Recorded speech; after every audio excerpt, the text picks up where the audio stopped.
Let's hit the news. This first one here, we have reports that Switch 2 comparatively struggled over its first Christmas season compared to sales of what the Switch delivered in 2017. So basically, sales in November were down 35% in the US compared to what the Switch delivered in 2017. But for context, it was also the worst November across the board in terms of video game console hardware sales since 1995, since before Ocarina of Time was even out. Jeez. So yeah, it was a rough holiday season for games. Switch 2 is down in Japan by 5.5% over Switch 1, and in the UK by 11%. And an unnamed senior Nintendo employee spoke to the game business and cited the complicated economic landscape and the absence of a major Western game as reasons why Switch 2 struggled over its holiday. And I want to say people are throwing shade at Metroid Prime 4, saying like, "Oh wow, Nintendo hates Metroid." But to me, I'm like, that's never been a major franchise, and I don't. I know, think but it's that's a reason come on, for that's negativity. a major Western game. The success of the Switch was not paved on the availability of a major Western game. That's nonsense. Well, maybe the person meant Western friendly one like a Zelda or Mario or something. Like no, that's what I think they meant. I think people keep writing headlines that this is about Metroid, but I think it's about Kirby Air Riders, which did huge numbers in Japan and nothing over here. I think that's fair. I think that makes sense. Okay, yeah. Reb, what do you make of all this? So I'm actually a teaser. Seeing all this, reached out to a bunch of analysts myself earlier this week. I have replies slowly filling my inbox. I asked them a bunch of questions about this topic specifically, trying to get some more numbers, especially globally, because, we have, sort of a skewed picture of sales. Like we have a little bit of information about a couple countries, but, there's more to this, I'm sure. And I don't have all the responses in yet, so it's possible that my feelings about this might change going into next week when I write this. But from what I understand is this is not like people are acting like this is dire or something. It's not, from what I can tell. Like it seems like the issue in Japan is less about of sales being down in Japan is less about people not wanting the Switch and more about availability of the Switch 2. Yeah. One of the reasons that, and probably the reason the Switch 2 sold so well right at launch everywhere is because Nintendo made sure there were a ton of them ready to go. Like the availability of this thing was incredible compared to most like console launches. And so it sold very, very quickly. And I believe, as far as we know, is still outpacing the original Switch. It is, yeah. Well, won't be doing that forever, I'm sure, but is still outpacing it even after the holiday, I think. Could be wrong. But in Japan, like longer term, my understanding is that the availability in Japan hasn't been as good as it is in the US. And so as a result, there are a lot of people who want it there that can't necessarily get it. And that's why, sales are a little weaker than they could be. The two versions there. Remember, there's the cheaper one for the Japanese market only, right? Because of tariffs and these issues. Yeah. Yes. And that is the other issue in the US, and probably one of the big reasons US sales are down is because everything's expensive. I mean, we write about the US sales every month. Like everyone's buying the NEX Playground because it's like $200, right? And people can just get it very easily. But yeah, it's more expensive here. The economy is in a weird spot here. It's not dire. It's fine. And to overcome sort of price anxiety and people thinking about, ooh, maybe I'm going to save my money until I really, really need this thing.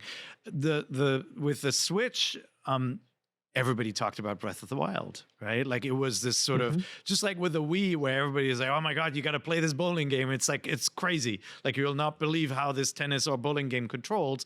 There wasn't an analog story for the Switch 2. The Switch 2 is, it's a nice device. It has a good Mario Kart game on it and all of that. But there wasn't this sort of, this experience is unlike anything we've ever had. And so, given that, I think it's a pretty major success story that people are buying this thing. It's expensive. The games are expensive. Mario Kart is not the best Mario Kart. It's not as good as the last one. And there isn't this sort of surprise story that you can do something like. It's not like there's a game where you go like, oh my God, the mouse changes everything, right? Like it's a cool feature, but not. There's no Mario Odyssey. But not a revolution. Yeah.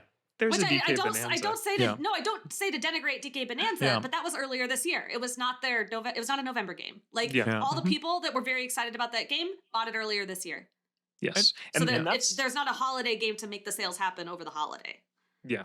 And that's what I want to say too, is that we sat on Brian and I sat in New York on this show in April and said, how do we think this thing is going to do? And we said it's going to start hot because all the hardcore fans are going to buy it right away, and it will trail off because it's expensive and people don't want to buy this for their kids for $450 or $500. Like that is kind of what we thought was going to happen, and people did get really mad at us at the time. And it is what happened. That is, I think, all that's happening is that Switch 1 was a slow ramp up because there was no confidence in Nintendo at the start of 2017 when they launched it. People like us bought one. We played Breath of the Wild, and this word of mouth gets around. Wow, you have to get this thing. Nintendo is back. There's a Zelda like there's never been before.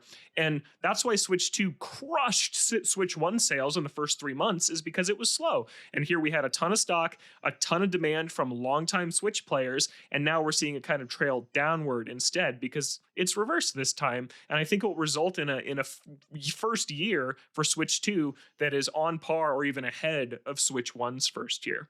So I don't think it's concerning. I think this was very, very predictable, and I think they're still in a completely fine spot. Yeah, and like more, even Mario Kart, right? Like the success story of Mario Kart, every generation was that Mario Kart keeps selling every year, right? Like it will keep selling. I am hoping they expand it and like unlock some of the true potential. You know, like my biggest disappointment was they give you an open world that doesn't, it just doesn't feel like it's not that fun to explore, and it's not that fun to be in because I can't hang out with my friends and chat while we're trying to do these different challenges. And I think over time they'll address this. Remember, Mario Kart 8 launched without battle mode, and that was our biggest complaint at the time. It was like, I can't believe they wouldn't include battle mode. When they finally added it to 8 Deluxe, it was like, that's not the best part of the game anymore. It's like this game has just evolved to be spectacular. So I have high hopes that Mario Kart will find its voice in the future. The base is there. It controls amazingly. It looks wonderful. I think it'll add on to the sort of the library of the Switch 2 being this really attractive console that people are going to want to eventually buy. I also think, maybe this holiday season, next holiday season, there'll be an OLED. Probably not this year because of all the tariff shenanigans, but they can't release a more expensive console. I bet you there are some people who are saying, "Oh, I'm going to wait till the OLED comes out." Yeah. I learned my lesson with the first one. Or a cheaper light, or a handheld light comes out. No, Perry, I was actually going to bring up Mario Kart in the what we've been playing segment, but I'll just do it now. I returned to Mario Kart a ton over the holiday, and like I talked about, Animal Crossing has gotten a ton of tiny little things that makes it a better game, but it's not really for me. Mario Kart is absolutely for me, and they've made a ton of tiny changes that 99% of people won't care about, but this game is quietly a lot better than it was at launch, and like it's kind of too late. It's not too late, but people aren't really talking about it in the same way. It has custom items now. I called that out in my review as something that was totally missing.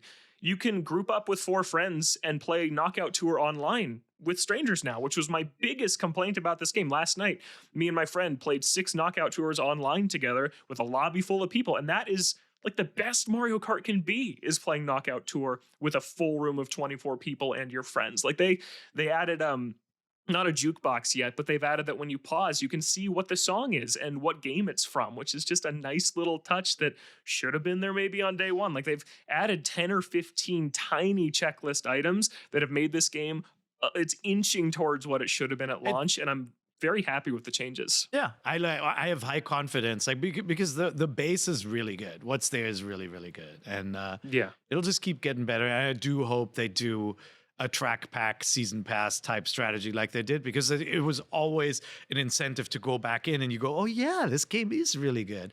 We did play it. We had family over, and my sister-in-law has 2 little ones, and so my son Kai and I played Mario Kart against them.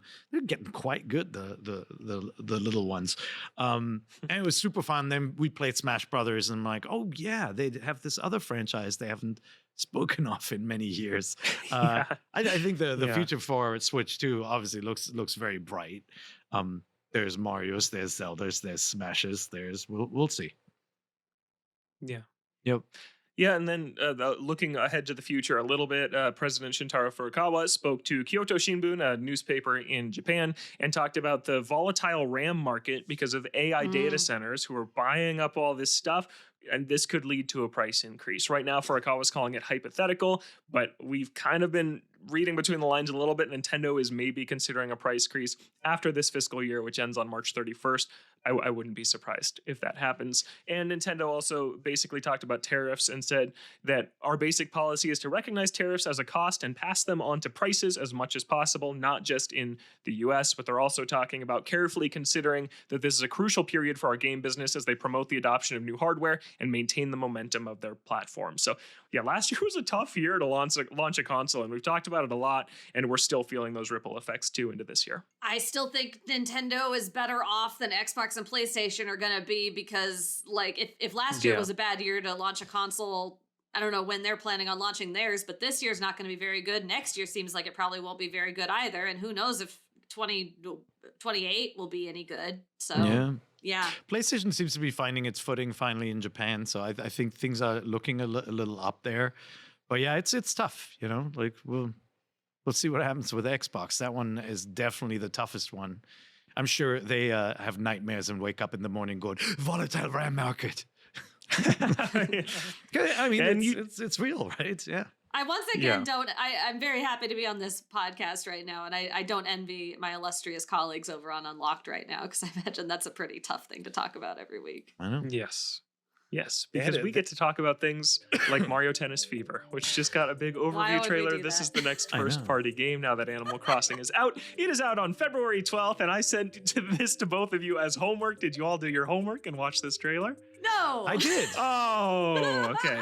Thanks for watching this clip from Nintendo Voice Chat. Be sure to catch the full episode over at youtube.com/IGN Games. New episodes of NVC drop every Friday on IGN Games, IGN.com, and your favorite podcast platforms. We appreciate you tuning in, and don't forget, NVC is the only place you can get the thing